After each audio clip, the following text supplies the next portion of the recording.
Head of Public Relations of the West African Examination Council, WAEC, John Kapi, has urged government to speed up the release of the amount owed the West African Examinations Council. According to him, this will enable the council finish with work on the release of WAEC results. Government owes the exam body 118 million cedis. For 2024, there's an outstanding debt of 78 million. 78? And then for 78, okay. 78.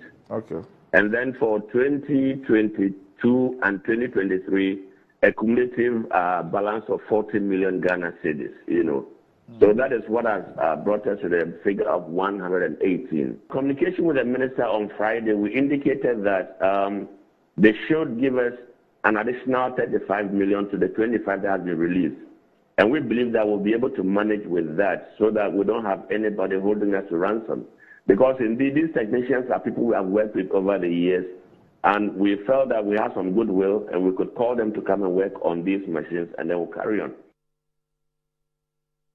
In a related story, Member of Parliament for North Tongue, Samuel Okudzeto Ablakwa, has criticized the Nana Addo Bawumia administration's handling of the education sector, stating it has performed poorly. He urged the government to settle its debt with the West African Examination Council to enable the release of students' results. In response, Dr. Dixon Adumaku-Kisi, Member of Parliament for Anyaso, assured that the government will pay the owed funds to WAEC, providing relief to affected students. So clearly, I mean, the education sector is on its knees, untold crisis. And as I was saying earlier, it's really this state of our country that is what reflected in the December 7 election results, a gap of more than 1.6 million for the presidential, a total massacre in parliament, about 2/3 of the votes going to the NDC side of the aisle. Something that has never happened in the Fourth Republic. That itself should tell you. This was a round rejection, a repudiation of the total mismanagement of every sector of our country. And here we are. Now we are beginning to see the full length of the frog.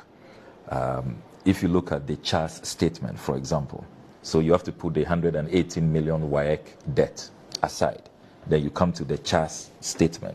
CHAS is saying that all recurrent monies owed to schools remain unpaid. CHAS is also saying that arrears for perishable items are yet to be settled. CHAS is also saying that the recent disbursement of funds appears to have excluded single-track and day schools, leaving them facing significant financial constraints. I think that it is troubling, certainly for students to write exams, have it graded or marked, and at the end of the day, their results are not ready for them to make decisions as to where or what programs they wish to do at the university level.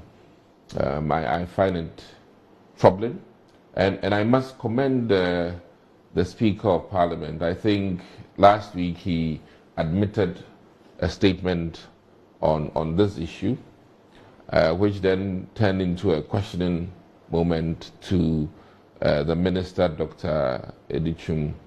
And respectfully, he said he didn't have the full extent in terms of how much government was going to pay or the arrears in total and what arrangements between him and Finance Ministry were going to do. So we were hoping that the next day the Minister of Education would have addressed that statement. Unfortunately, due to uncontrollable circumstances, he was unable to address us in the chamber with regards to WAEC